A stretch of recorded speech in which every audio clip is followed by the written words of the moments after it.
Good morning, everybody. My name is John Barnett, Commercial Director at Northern Powergrid. My role here today is to talk about the role of customers in business planning. And let me get straight to it by just explaining where, first of all, we fit in to the industry for those of you who don't know us. So we are the network operator up in the northeast of England and Yorkshire, Northern Lincolnshire, with 3.9 million connected customers to the network, around 8 million customers overall, depending on our service every day. But we are a regulated monopoly, and with that position comes a fundamental responsibility to ensure that what we do delivers a fair and balanced outcome for customers today, but also tomorrow, because the things we invest in the ground, the cables in the ground, exist for 30, 40, 50, 60 years. So we have to take decisions today on behalf of our customers that are the right ones. We largely are invisible, and that is something that from a brand perspective we don't have a great deal of presence. We are well known to people who want to connect to the network, but until the lights go out we're largely an invisible organisation. So when it comes to engaging with our customers, that represents quite a challenge, and I'll make some remarks about that in a moment. And in the process we're going through of looking at our business plan all the way out to 2023, we're recognising more than ever that, to be quite frank, we've been far too inward looking as an organisation, as a network operator, far too much in the space of designing processes and other things that are at our convenience and not for our customers' convenience, and that is the wrong way to do it. We recognise that. Can we change that overnight? Definitely not. But the major shift that we are pursuing is to start from the customer and work back from there. Look at ourselves from the outside in, and let me tell you that from a cultural and behavioural change inside our organisation, that's quite tough, but it's the journey we're on. We intend to get there, and we actually do believe it does lead us to a place where we will operate more efficiently, not only so we can keep our costs down, but also improve our service. And just to touch upon our kind of ownership structure, upstairs we've got the Mid-American Energy Holdings Company. We're a privately owned network operator in the UK, and just resting above them is Berkshire Hathaway with Mr. Warren Buffett. And we were reflecting on something yesterday, but from an investor's perspective, a stable regulatory environment is vital to the future of the UK, and investors such as Berkshire and indeed others that are investing in the UK will want to see that. We trust it will continue, and I think it brings a better deal for customers overall. So very recently, you may have seen this, Ofgem published their own thinking, and this is just a couple of extracts from that. And in fact, the quotations I give you on the front on this slide are taken directly from page 1 of Ofgem's executive summary, and you just need to kind of scan your eyes down the words to see how many times consumers appear. And Ofgem are very clear in our rating of the expectations for that period, the RIIO period, which stands for incentives, innovation and outputs, in terms of creating the right outcomes for customers and other stakeholders that then drives revenue. And we're into a new period, a new era, where the price control will run out to 2023. So the network operators, the electricity distribution network operators, are currently formulating their well-justified business plans. If those well-justified business plans do not tick those boxes and do not demonstrate that stakeholders and customers have been properly engaged, then the network operators who wish perhaps for a fast track, which does bring some benefits, will not get it, and indeed will come under some additional scrutiny in order to get the plans approved altogether. So we support what Ofgem is doing here, and we, along with us, have until the 1st of July to put those plans through, and we're quite excited about the prospect and what we can do. So just turning back to Northern Powergrid a little bit, and how do we engage, how do customers influence our plan? Well, the first thing is quite often easily overlooked. Every company engages with customers every day in its everyday service. And for us, the transition we are seeing and the feedback we're getting from customers is one about a technology transformation that then enables us to do things more efficiently, provide better information, more real time. So we're progressively taking more of our services onto the internet and onto handheld mobile smartphones. And whenever we switch one of those services on, the take-up is usually about 50 to 70% overnight. So that's where our customers want to go, but being a traditional network operator, we've been slow to start, to be quite frank, and we are playing catch-up with other industries. But the benefit is that having started down that path, we've gained experience. Our customers tell us they like what we do, but we use the everyday feedback we get to then build the plans and influence how we then take the next step.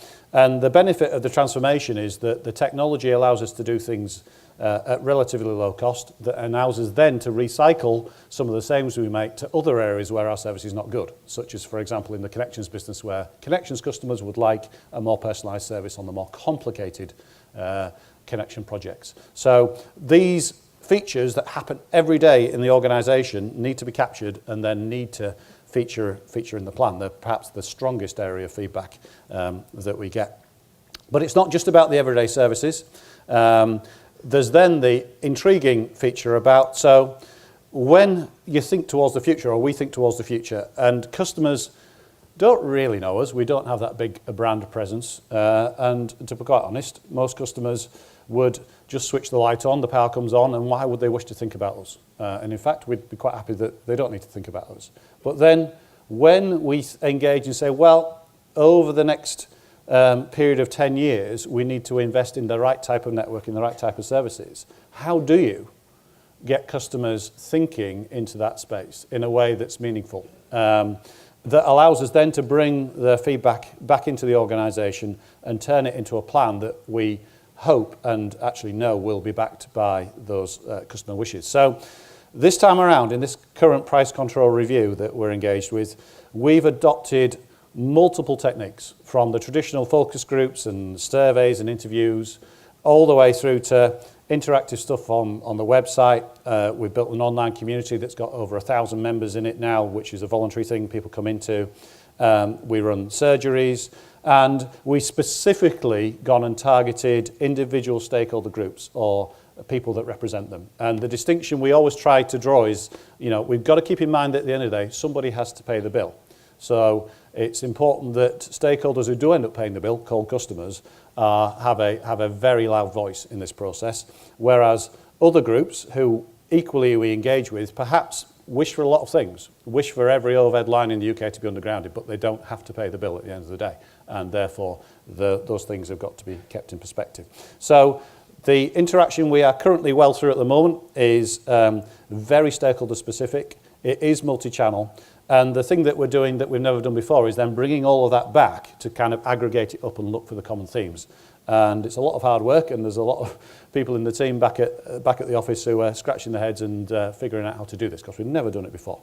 I think the other feature that is new to us is we have engaged with expert panels. So where we recognise that customers perhaps need some additional expert views to come in. So, for example, on our social issues area, we have an expert panel chaired by Derek Lickerish of the Fuel Poverty Advisory Group, with Jenny Saunders of National Energy Action and the Citizens Advice Bureau sitting on it. And they are really driving us hard to think about the role of a network operator in the space of vulnerable customers and fuel poor customers. So, again, a very vital feature of the plan. What are the outcomes so far? They're, well, loud and clear coming back to us as we build this plan, is that in the North East and Yorkshire, it may be different elsewhere, customers are absolutely saying keep your costs down. And we gave customers a notional £10 to invest, and they said, thank you very much, I'll keep £3 of it. Don't even spend it. I'll have it as a reduction on a notional £10. And I should say, to put it into context, our proportion of the typical electricity bill in a year is around £88. That's what you would pay, or the contribution you would make to, it's called the use of system rate. It's 22 pence a day, and we provide the network for that.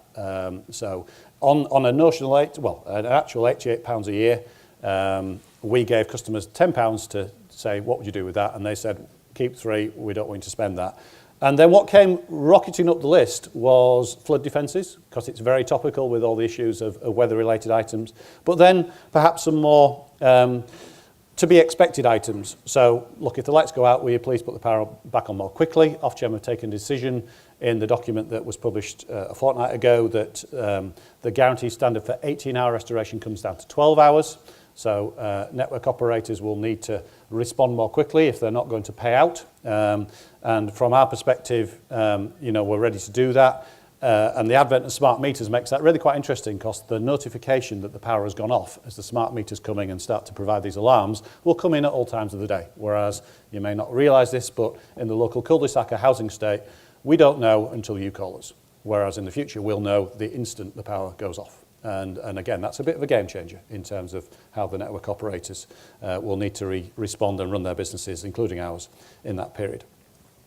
I think one of the ones I would draw attention to, which is vital, I think, to people here today, and it's the penultimate one in the messages around the clear messages, and that is there is a feeling out there, and we're responding to it, that we should use our strong balance sheet. We're a heavyweight asset-owning organisation with secure revenues to help customers out.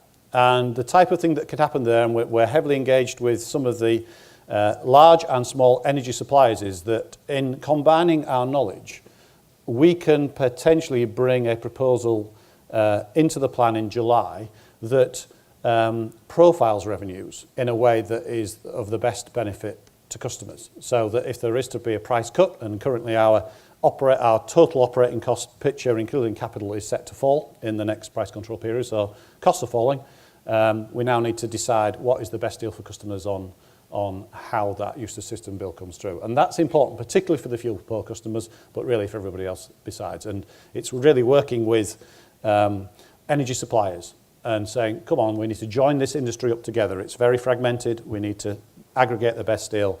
And I would say make the same comment in the space of the fuel poor, where there is a lot of information held by a lot of different organisations. And the opportunity, notwithstanding the limitations of the Data Protection Act, is to get customers into a trust position where they're prepared to opt in.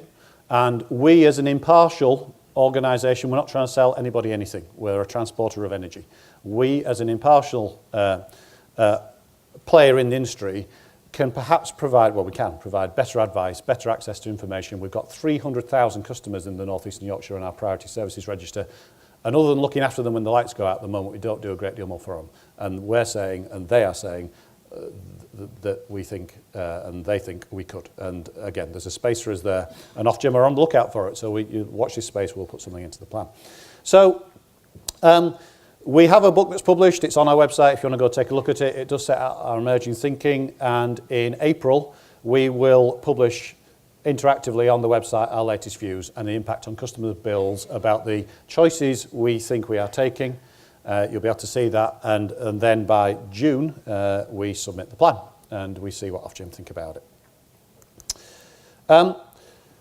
One of the other difficulties or challenges is this very uncertain world about low carbon networks. And again, I know there's other things on the agenda for this 2 days that covers off on smart grid, so I'm not going to say a great deal about this, other than that there is a customer expectation that where there is uncertainty, as experts collectively in the industry, we should work hard to remove as much of that uncertainty as we can in order that the prices that flow in the customer's direction are as low as possible, notwithstanding the need to deliver this low carbon future.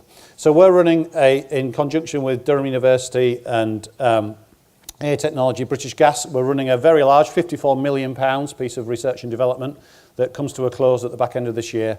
And it's looking at those 5 learning outcome areas. And the vital thing for us is to make sure that what we are learning from those 5 areas gets built into our plan, because that is a route to beginning to resolve some of the uncertainty factors and making sure that the capital programme that we bid for to cover the period I've mentioned isn't overstated, doesn't ask for too much money, because customers can't afford it and nor should we ask for it. So it's about finding the right balance and being able to deal with that uncertainty as potentially things develop. So in conclusion, what is all of this adding up to? Well, Given that the network operators, or certainly for us, we don't have a great brand presence, we've had to work hard to use different channels and techniques to seek customer engagement. That's been quite hard work, but also very enjoyable, and we've learnt an awful lot about our business in doing that. So it shouldn't take a price control review to make that happen. That's something that should automatically happen, maybe not quite every day, but nearly. And not walking past the results is another thing that we're having to focus hard with our management team on, because it's so easy to get the results in a published document and then not actually decide what it's telling us, draw some conclusions and determine some actions that go into the plan. I saw an excellent presentation at another conference by LV, the insurance company, who completely had regained a load of market share by doing bullet point number 2, not overlooking the feedback that is coming into the contact centre and the other channels of the organisation every day, and just getting your management team, my management team, and me to go and sit and listen to what the customers are saying in the contact centre and take away an action and implement it. It makes a big difference and actually helps to change the behaviours within the organisation, which perhaps, again, is one of the biggest challenges. I think as network operators, and certainly as Northern Powergrid, we are actually very well placed to act impartially on behalf of customers on some of the areas that are as yet unaddressed, particularly around the fuel poor agenda and vulnerable customers. And people might kind of struggle with that a bit, but you know, we're doing something in the community that we serve every day.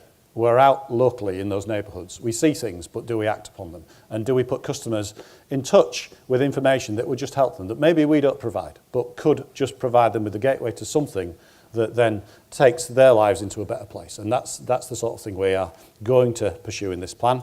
And the arrival of smart meters, I touched upon it before, it really is a game changer, because the information I put up there earlier on about, so we take about 700,000 contacts inbound into our call centre today.